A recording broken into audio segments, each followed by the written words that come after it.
chase the shadow in the night. So tell me the way. No.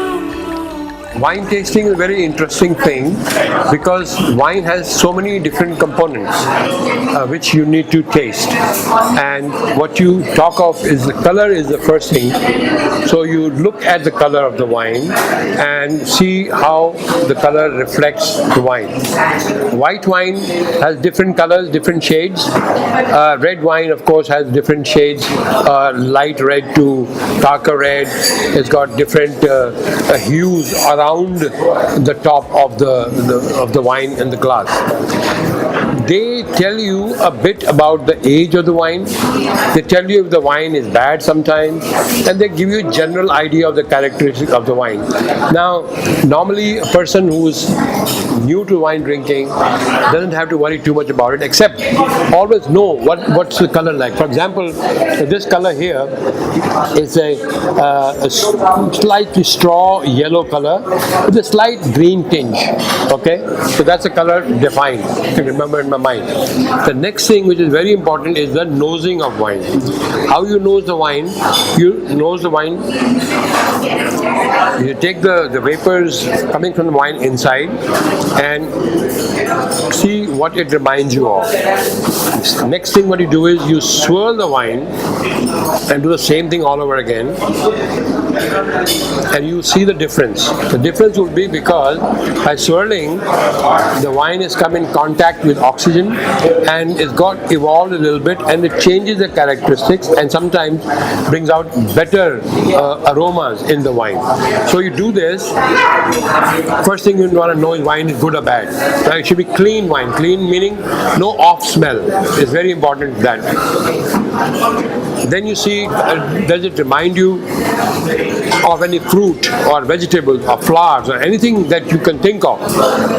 It could remind you of a garden in your home when you are growing up. Okay, no problem. So you look at those factors. I'm smelling this, what we call nosing the wine, and I want to see if it's simple aromas or complex aromas. It could be there's one fruit, for example. Now I can smell green apples. Yes. And then what else do I do? Slightly floral aromas. So I can feel some flowers are there. I can't tell which flower. Doesn't matter. Yeah, different. That is the beauty of it. So you remember this is what it tasted at that time. So this wine has that.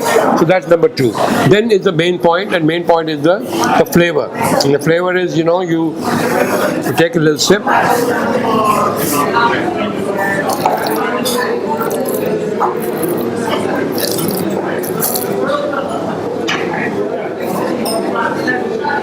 You swirl all around your mouth and then take it down, and you see the sugar, how sweet is it, the acidity in the wine, how it is, what kind of fruit it reminds you of. In this case I feel that the apple is there, of course, and I can feel a bit of a peach, I think, on this, So the thing is that it is, and it's not very sweet, but I can feel it's slightly sweet wine.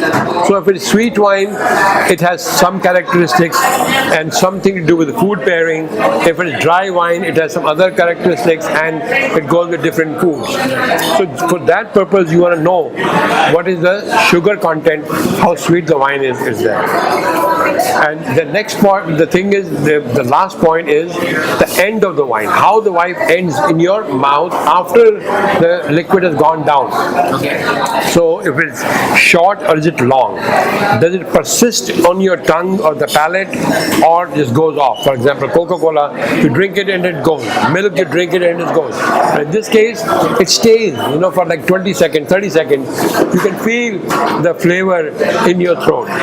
So I'm feeling it very, very fresh, very vibrant, the acidity is very lively. I feel that. So it's a very fresh wine, medium length, and very fruity, and that's what it is.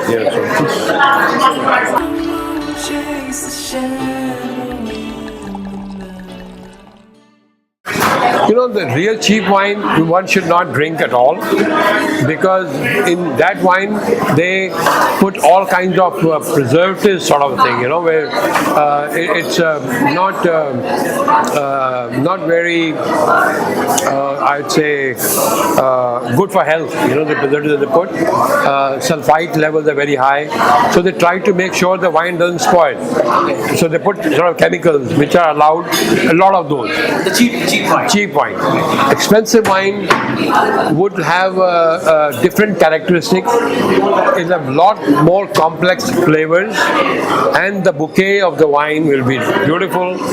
But a very expensive wine does not mean that it is twice as good as the wine that costs half the price. Because after a certain price, it's a branding that matters.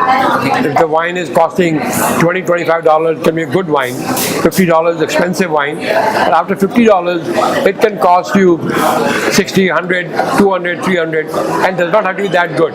Then it's a question of supply and demand. If some wine, for example, is getting lesser in demand, lesser in supply, demand is more, the prices keep on going up. So that is the expensive wine we are talking Share about. some few names of the expensive wines and cheap wines. Well, expensive wine, you talk of Petrus is a French wine that you can buy for $7,000, $8,000. You have Chateau Margaux, which is $3,000, $4,000. And then you have some French wines which cost $2, $3. So this is a huge range. Chase the shadow in the night. You see, most wines, when you open, you have to finish them within a few hours, because the wine gets oxidized. There's oxygen coming into it, it gets oxidized, and it becomes vinegar. So when you open a bottle, if you left over with the wine, you need to store it properly. We'll talk about it some other time, but normally you should finish it up the same evening. The most popular wines available in India. Most popular Indian wines, if you talk about, you talk of Sula Sauvignon Blanc, Chenin Blanc. You talk of Grover, for example. They have again Sauvignon Blanc. They have a Grover La Reserve. We have Cabernet Shiraz. We have some people make Shiraz itself. Some make Cabernet also. So these are some of the brand names that are available.